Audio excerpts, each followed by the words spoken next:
Saddam Hussein's story begins not in a palace, but in a mud brick hut on the outskirts of Tikrit. He was born in 1937, into a world of poverty and tribal loyalties. His father, a landless peasant, disappeared before he was born, leaving his mother to raise him alone. Life was harsh. It was a world where strength was respected above all else. His stepfather was reportedly cruel, a man who beat him and denied him an education. This early life, filled with instability and violence, arguably shaped the man he would become. It taught him survival, mistrust, and the brutal application of force to get what he wanted. He longed to escape this life. The dominant figure in Saddam's youth was his uncle and future father-in-law, Khairallah Talfa. Talfa was a former army officer, dismissed by the British for his role in a pro-Nazi coup in 1941. He was an ardent, uncompromising Arab nationalist who saw enemies everywhere. He filled young Saddam's head, not just with visions of a powerful, unified Arab world, but also with a deep-seated paranoia and a venomous hatred for perceived adversaries. He was the one who taught the illiterate Saddam to read and write. But every lesson was steeped in ideology. The alphabet was a tool to absorb nationalist poetry. History was a litany of grievances against foreign influence. Talfa's teachings painted a world where Iraq's destiny was constantly thwarted by outsiders. The British colonialists, the American imperialists, and most ancient of all, the Persians, modern-day Iran, who he saw as a rival for regional dominance. At 16, Saddam followed his uncle to Baghdad. It was a world away from the provincial quiet of Al-Auja. The capital was a cauldron of political intrigue, a chaotic symphony of competing ideologies. The old Hashemite monarchy was teetering, challenged by a rising tide of communists, pan-Arab nationalists, and army officers plotting in the shadows. For an ambitious young man steeped in Talfa's worldview, Baghdad wasn't just a city, it was an arena. Amid this turmoil, Saddam was drawn to the revolutionary fervor of the Arab Ba'ath Socialist Party. The Ba'athists offered a potent, all-encompassing vision. They were secular, rejecting the sectarian divisions that plagued Iraq. They were socialist, promising to break the power of feudal landlords and foreign corporations. And above all, they were nationalist, with a grand dream of uniting all Arab states from the Atlantic to the Gulf under a single banner. For Saddam, it was the perfect political vehicle.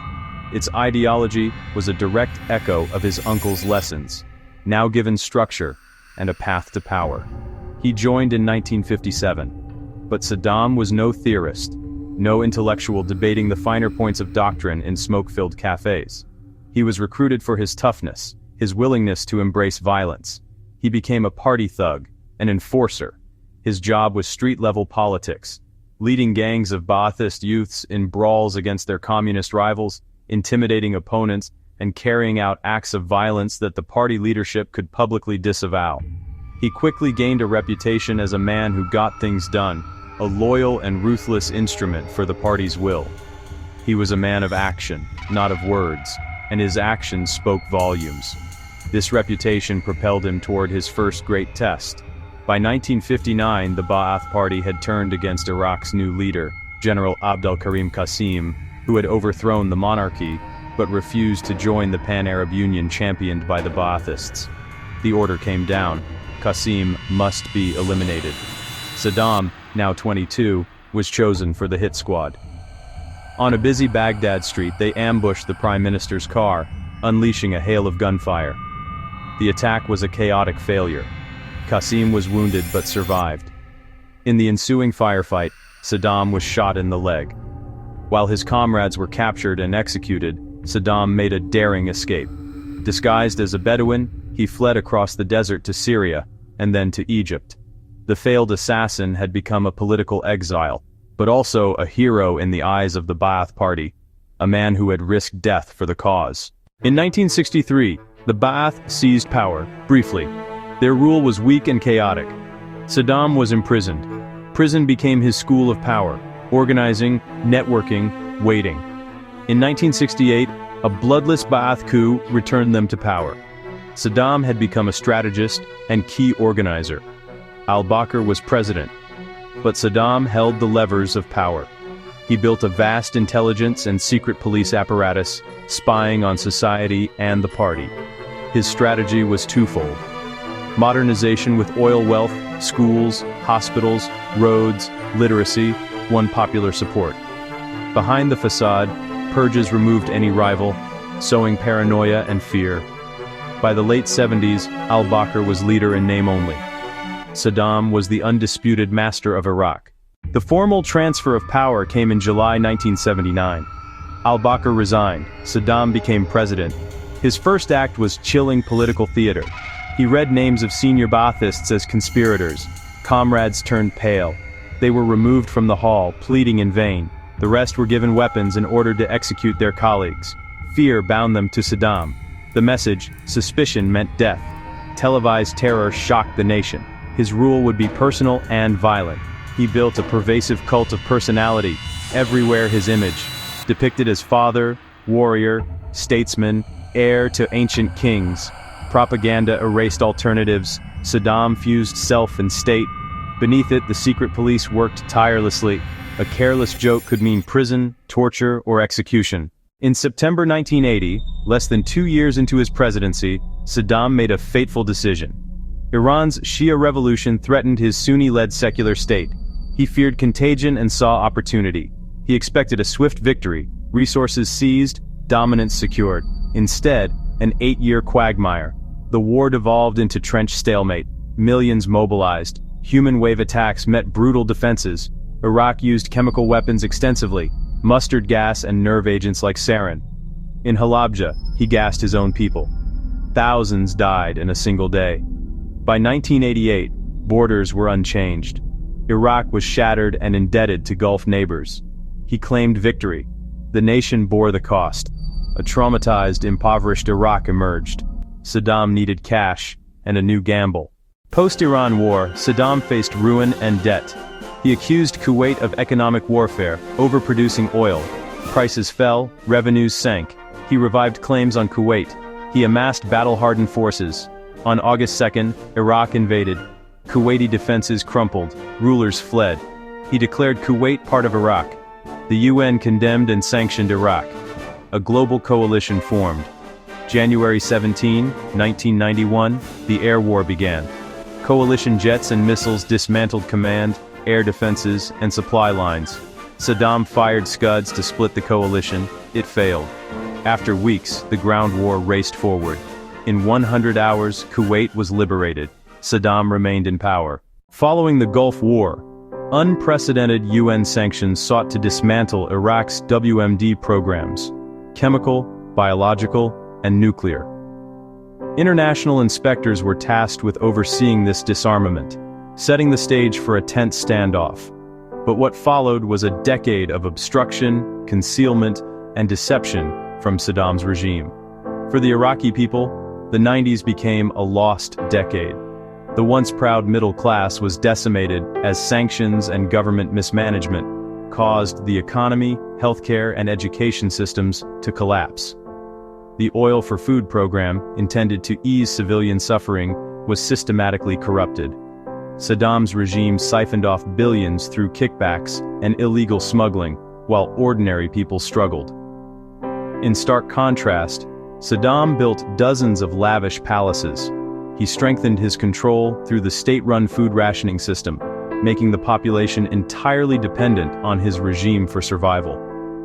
By the late 90s, international consensus had frayed and inspections stalled. The geopolitical landscape shifted entirely after the September 11th attacks. The American policy of containing Saddam gave way to a new, aggressive doctrine of preemption. The U.S. now argued Saddam's alleged WMD programs posed an intolerable risk in a post-9/11 world.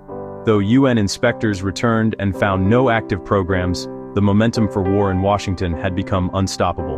The U.S.-led invasion in March 2003 swiftly toppled Baghdad.